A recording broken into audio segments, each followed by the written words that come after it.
नमस्कार, मी Saddam Hussain Mulla. SM network प्रस्तुत Ichalkaranji news time मध्ये आपले सहर्ष स्वागत आहे. पाहूया आजच्या ठळक घडामोडी.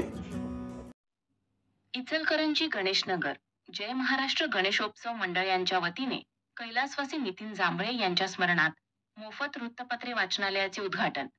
राष्ट्रवादी काँग्रेस इचलकरंजी शहर जिल्हाध्यक्ष सुहास जांभळे, सयाजी चव्हाण, दशरथ माने, गुड्डू शेख, जनार्दन गोळसे, मनोज पाटील, संजय प्रभावळे, शिवाजी शिंदे व इतर मान्यवरांच्या हस्ते श्रीफळ वाढून पार पडले. सदर उद्घाटन सोहळ्याला स्थानिक नागरिक आणि तरुण पिढीने मोठ्या संख्येने उपस्थिती दर्शवली होती. सदर कार्यक्रम युवा नेते सुहास जांभळे बोलताना म्हणाले की गणेशनगर, आंबेडकर नगर, दत्तनगर, कृष्णानगर, भोईनगर, जवाहर नगर, विठ्ठल नगर, शहापूर परिसरातील सर्वांगीण विकासाकरिता आम्ही कटिबद्ध आहे. माजी आमदार अशोकराव जांभळे यांच्या नेतृत्वाखाली कित्येक विकास कामे केली आहेत व भविष्यातील आम्ही इचलकरंजी परिसरातील सर्व प्रभागांचा विकास करू. त्याचबरोबर ते पुढे बोलताना म्हणाले की लवकरच मोफत असे पुस्तक वाचनालयाची व्यवस्था अशोका हायस्कूल येथे करण्याची ग्वाही या प्रसंगी दिली. त्याचबरोबर त्यांनी तरुणांना वाचनाची सवय लावण्यासाठी प्रोत्साहित केले व लागल ती मदत उपलब्ध करून देण्याचीही ग्वाही दिली.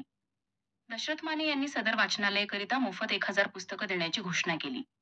त्याचबरोबर जनार्दन गोळसे मामा यांनी बोलताना म्हणाले की माजी आमदार अशोकराव जांभळे यांच्या नेतृत्वाखाली गणेशनगर भागाचा कायापालट झाला असून कायमस्वरूपी जांभळे कुटुंबीय सोबत गणेशनगरमधील जनता पाठीशी असेल व येणाऱ्या निवडणुकीमध्ये माजी आमदार अशोकराव जांभळे यांच्या नेतृत्वाखाली देण्यात येणाऱ्या उमेदवारांना निवडून आणण्यास मदत करणार असल्याचे सांगितले.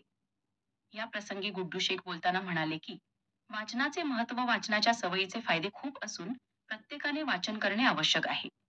सदर वाचनालयात विविध वृत्तपत्रे, मासिके आणि पुस्तके उपलब्ध असतील तरी परिसरातील नागरिकांनी याचा पुरेपूर लाभ घ्यावा असे आवाहन केले. या उद्घाटन समारंभाच्या माध्यमातून वृत्तपत्र वाचनालयाच्या स्थापनेचा उद्देश साध्य झाला आहे आणि समाजाला वाचण्यासाठी एक नवे व्यासपीठ मिळाले आहे असे प्रतिपादन या प्रसंगी शिवाजी शिंदे यांनी केले. सदर कार्यक्रमाचे सूत्रसंचालन व आभार जय महाराष्ट्र गणेशोत्सव मंडळाचे कार्यकर्ते अनिल भोसले यांनी केले. सदर कार्यक्रम व्यवस्थित पार करण्याकरिता नागनाथ पवार, महादेव पवार, कार्तिक प्रभावळे, प्रवीण पाटील, रवींद्र माळवेकर, गणेश प्रभावळे, फिरोज शेरकर, गौरव पाटील, प्रमोद पाटील, अतिश वाघ यांनी विशेष परिश्रम घेतला. सदर कार्यक्रमाप्रसंगी गणेशनगर भागातील महिलांनी आपल्या प्रभागातील रस्ते, पाणी, स्वच्छता अशा अनेक अडीअडचणी युवा नेते तथा राष्ट्रवादी काँग्रेस इचलकरंजी जिल्हाध्यक्ष सुहास जांभळे यांना सांगितल्या. तरी सुहास जांभळे यांनी लवकरात लवकर सदर अडचणी मार्गी लावण्याचे आश्वासन दिले. या प्रसंगी भागातील महिला नागरिक मोठ्या संख्येने उपस्थित होते.